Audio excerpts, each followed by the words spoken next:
RBI ने recognise करा है सहमति फाउंडेशन को इंडिया का फर्स्ट एसआरओ अकाउंट एग्रीगेटर। ये न्यूज़ समझते हैं कि है क्या। ये न्यूज़ समझने से पहले हमको ये समझना होगा कि एसआरओ क्या होता है और अकाउंट एग्रीगेटर क्या होता है। सेल्फ रेगुलेटरी ऑर्गेनाइजेशन, ये ठीक वैसे ही है जैसे आपके लिए बीसीसीआई है। यस, आप सोचिए कि लोग जगह जगह पे क्रिकेट खेलते हैं। कोई बोलता है कि 6 बॉल पे हो जाएगा ओवर, कोई बोलता है 12 बॉल पे, कोई बोलता है 18 बॉल पे। कोई सेट स्टैंडर्ड नहीं है। कोई कहता है कि स्टंपिंग ऐसी होनी चाहिए, कोई कहता है कि सिक्सर ये होता है, कोई कहता है कि नो बॉल ऐसी होती है। तो कोई सेट रूल्स नहीं है।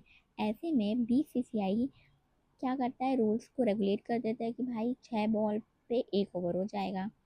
वही काम आपका एसआरओ करता है। एसआरओ एक सेल्फ रेगुलेटरी ऑर्गेनाइजेशन है जो कि रूल सेट करती है और अगर कोई डिस्प्यूट हो तो उसको भी देखती है। और ये अकाउंट एग्रीगेटर के लिए सहमति फाउंडेशन को रिकॉग्नाइज किया गया है। अब समझते हैं पहले कि अकाउंट एग्रीगेटर क्या होता है। अकाउंट एग्रीगेटर बिल्कुल वही होता है जो पोस्टमैन होता है। जी हाँ, पोस्टमैन। वो क्या करता है, पोस्ट ऑफिस से चिट्ठी लेता है और आपके घर पे पहुंचा देता है। तो वही काम अकाउंट एग्रीगेटर करता है। अब इसको एक एग्जांपल से समझते हैं। मानिए कि आप कस्टमर है और आपको लोन चाहिए। आप एसबीआई गए कि मुझे लोन दे दीजिए, लेकिन आपका अकाउंट एचडीएफसी बैंक में है और कई और भी चीज़ें हैं जैसे म्यूचुअल फंड है, आपने इंश्योरेंस ले रखा है। अब बैंक क्या करेगा कि आपसे कहेगा कि अपनी सैलरी स्लिप दीजिए, अपना एफडीज का डॉक्यूमेंट दीजिए, आपने म्यूचुअल फंड कहाँ लगाए सारे डॉक्यूमेंट दीजिए, फिर हम देखेंगे कि आपको लोन देना है कि नहीं देना है। पहले ये सब हमें खुद करना पड़ता था, पर अकाउंट एग्रीगेटर के आने से अब ये काम बहुत आसान हो गया है। अकाउंट एग्रीगेटर आपको एक रिक्वेस्ट देगा और आप उसको सहमति देंगे, कंसेंट देंगे कि हाँ आप मेरा जो डेटा है वो आप उस बैंक को दे दीजिए जो मांग रहा है। अब जिस बैंक से ये डॉक्यूमेंट लिए जाते हैं, लाइक जिस बैंक में आपका अकाउंट है, जहाँ आपके म्यूचुअल फंड है, उसको एफआईपी कहते हैं, फाइनेंशियल इंफॉर्मेशन प्रोवाइडर। और जिस बैंक के लिए आपको चाहिए ये डॉक्यूमेंट, जहाँ से आप लोन ले रहे हो, उसे फाइनेंशियल इंफॉर्मेशन यूज़र कहते हैं। तो आप समझ गए कि अकाउंट एग्रीगेटर क्या होता है। अकाउंट एग्रीगेटर आपका डॉक्यूमेंट, आपकी जो भी चीज़ें रिक्वायर होंगी इस लोन को अप्रूव करने के लिए, वो यहाँ से यहाँ ले जाता है। अब पोस्ट ऑफिस क्या बीच में चिट्ठी ले अपने पास रख सकता है, किसी को सेल कर सकता है? नहीं। अकाउंट एग्रीगेटर भी वही करता है, वो बस यहाँ से चीज़ उठा के यहाँ दे देता है। आई होप आपको अकाउंट एग्रीगेटर और एसआरओ का कॉन्सेप्ट समझ में आ गया होगा।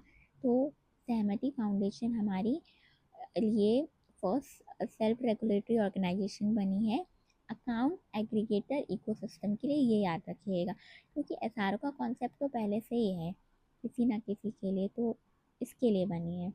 ये थोड़े से ट्रैप हैं जो एग्जाम में पूछे जा सकते हैं कि क्या अकाउंट एग्रीगेटर डेटा को स्टोर करता है? नहीं करता। क्या वो उसे सेल कर सकता है? नहीं कर सकता।